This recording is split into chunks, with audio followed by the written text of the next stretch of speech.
tutaenda kuongelea interlocutory application. Haya ni maombi madogo madogo ambayo mtu anapeleka mahakamani ili kulinda haki zake wakati anasubiri kesi yake kubwa iishe. Mfano wa maombi hayo ni kama vile, cha kwanza ni zuio la muda. Hili ni ombi la kuitaka mahakama isimamishe upande mwingine usifanye jambo fulani, kama vile kuuza kiwanja au kuendelea na ujenzi mpaka kesi ya msingi itakapoisha.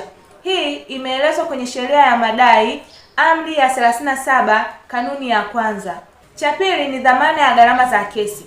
Hapa mdaiwa anaiomba mahakama imtake mdai kuweka kiasi fulani cha fedha kama dhamana ili awe na uhakika wa kulipwa gharama alizotumia kujitetea.